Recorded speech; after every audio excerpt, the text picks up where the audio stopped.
Pagbasa gikan sa basahon ni Propeta Jeremias. Ang mga opisyal miingon sa hari, angay patyon kining tawhana, ang iyang gisulti makapatalaw sa atong mga sundalo, ug mauusab kini ang iyang gibuhat ngadto sa tanang tawo sa syudad. Makadaot sa katawhan nga nahibilin sa syudad kining tawhana, nagtinguha lamang siya sa pagpasakit kanila. Busa miingon si Hari Sedekias, kun mao kana, kamoy bahala kaniya. Busa gikuha nila ako og gidala og gituntun didto sa atabay ni Prinsipe Malkiyas nga didto usab mahimutang sa lagwerta sa palasyo. Gimad-an na sa tubig ang maong atabay ug lapok na lamang ang didto sa sulod niini ug busa nalubong ako sa lapok. Ug migawas si Ebed-Melech sa palasyo ug giingnan niya ang hari. Kamahalan, ang gibuhat niining mga tawhana dili maayo. Ilang gihulog si Jeremias sa atabay ug mamatay gayud siya sa gutom. Wala na'y pagkaon sa syudad. Busa gimanduan sa hari si Ebed-Melech sa pagdalag tulo ka tawo aron kuhaon ako aron dili ako mamatay.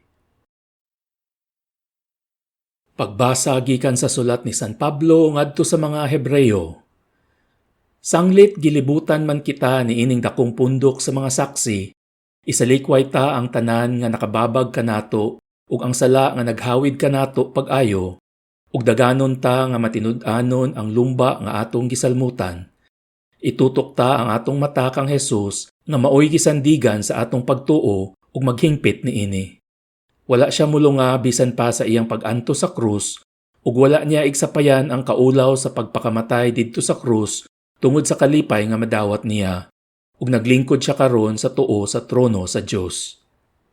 Palandunga kun unsa ang iyang giantos, kun unsa ang iyang pagpailob taliwala sa labihang pagsupil sa mga makasasala. Busa ayaw kamo kaluya o paglunga, kay sa inyong pagpakigbisog batok sa sala, wala pagayod kamo makig-away hangtod sa kamatayon. Pagbasa gikan sa Ebanghelyo sumala ni San Lucas. Si Jesus miingon sa iyang mga tinun-an, mianhi ako aron sa pagpadilaab sa kalibutan ug pagkaayo unta kun kini misilaob na. Dunay bunyag nga ako pang dawaton ug dili ako mahimutang hangtod matuman kini. Naghuna-una ba kamo nga mianhi ako aron pagdalag pakigdait nganhi sa kalibutan? Tug-anan ko kamo, dili pakigdait ang akong gidala kundili pagbahin-bahin.